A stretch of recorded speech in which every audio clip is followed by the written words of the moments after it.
Hello everyone, TMR Tours back at Halloween Horror Nights. That's right, we're here for all the tricks and thrills and spills that Horror Nights has to offer. We haven't been back since 2019, so we have a lot to check out that's kind of evolved. Lots of food, but of course great haunts. So come on, we'll show you what it's like to experience Halloween Horror Nights. Time to get scared!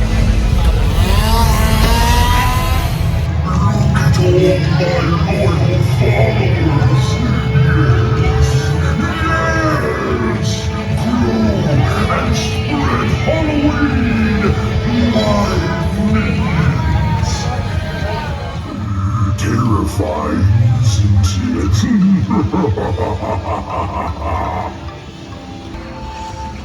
One thing that we immediately noticed this year was there's a lot more counter service with food options. Also, there's a ton more bars, so no more long lines at a few locations. There's bars scattered throughout the park, and a lot of them have fancy facades now to really enhance the visual appeal. So keep an eye out for the bars, as well as some tabletop areas so you can enjoy those food and drinks. So one thing that's really fun, all over the park you'll find scare zones, little areas decorated with different characters, almost like mini haunted houses that you have to walk through to get to point A to point B. So keep an eye out for those scare zones. You might find some that you really enjoy. This year, one of my favorites so far is this haunted farm behind me. It's in the walkway from between Mel's and E.T. Always love this area. Yeah, this whole walkway, because it's got tree canopied all over it, it's always one of the best because just it's naturally kind of spooky. And as you can see, they got the smoke billowing this evening, so extra spooky. Yeah, so scare zones, haunted house, food, shows, drinks, why not? Let's go hit some more.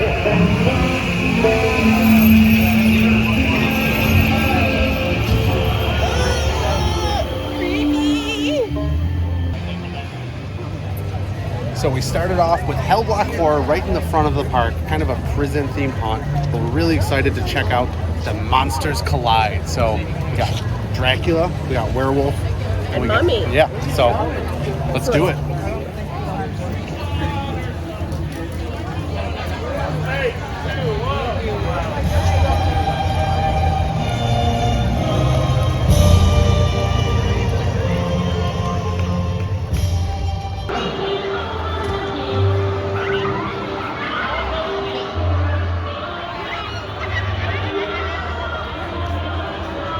After we did the Monsters Collide Haunted House, we headed to the New York City section to visit the Halloween Tribute Store.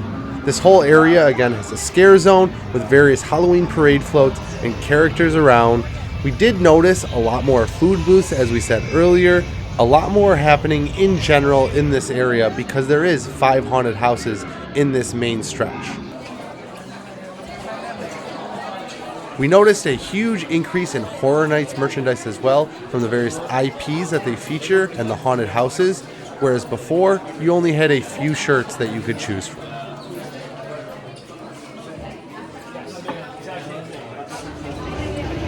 So doing the loop, trying to get all the houses done. Obviously the more popular ones like Blumhouse, Halloween, those will be longer waits. So you either want to do them right away or do them more towards the end of the night. They'll slow down. But of course, if you don't want to wait in lines, you could always get that express pass. And if you don't have that express pass, you at least should get the Universal app, because the app also includes the wait times for all the houses. So you can see where you should go and maybe where you should take a break. Yeah, so we're going to do Blumhouse. We've already done a few all over. Try not to piggyback them, because a lot of them exit by the entrances of others. So if you connect them, you'll be good.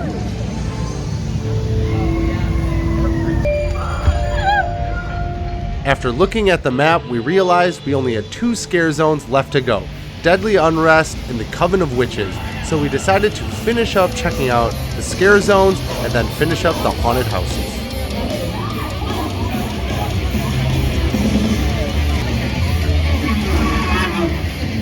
Every year, on this night, we shall cast this spell and bind it tight.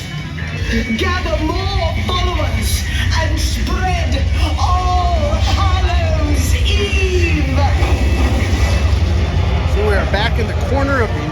park section. We're gonna hit these 3 haunts in here and try to finish up. Kind of started towards the back, worked our way forward.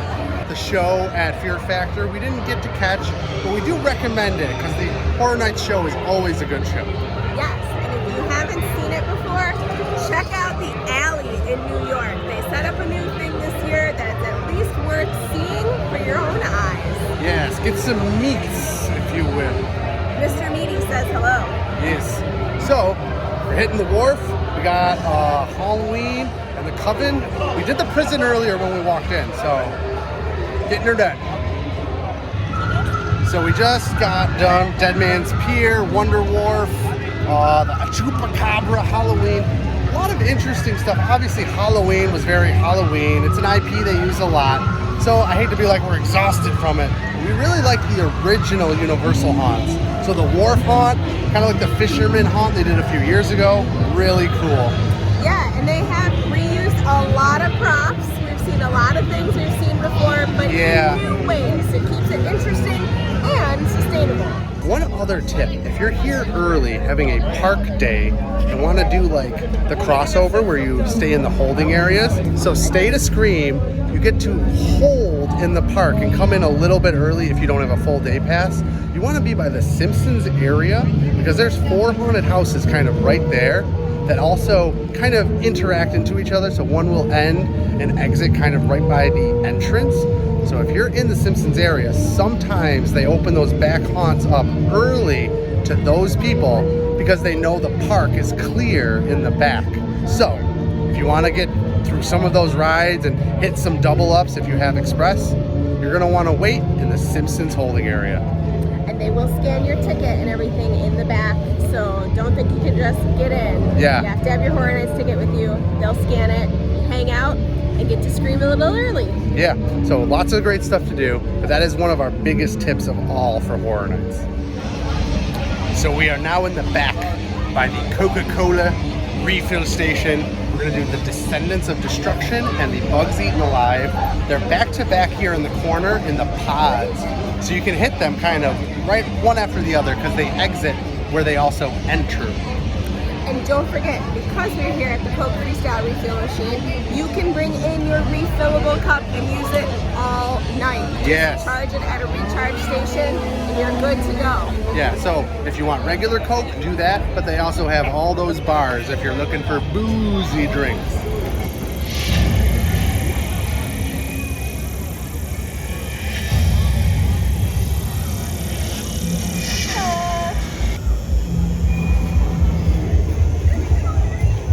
Exterminaire, a central air system for the home of the future.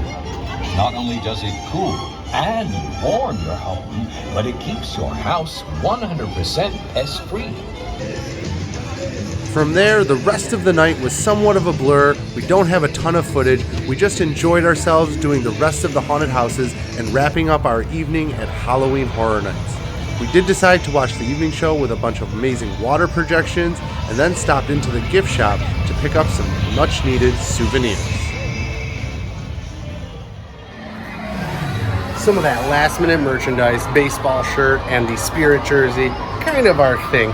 So, got a successful day at Universal in the bag, Halloween Horror Nights 31. Again, that's something we love doing year after year. Perk of that yellow pass holder pass. It's been a great time. We hope you enjoyed following along. And let us know how your Universal Halloween Horror Nights adventure goes. Drop us a comment below or, hit that subscribe button. Hit that like button. Yeah, let us know what house was your favorite. We'll say the Wharf was definitely ours as far as the uniqueness. Did have some reuse, but all the houses kind of had a little bit of reuse and recycling. But all fun and games and spooky as well.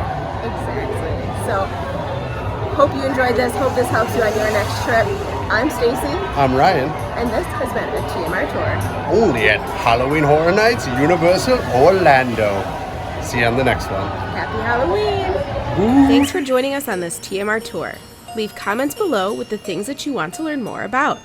Subscribe for more Universal tips and check out our blog at tmr-tours.com. See you on another adventure from around the world. Congaloosh!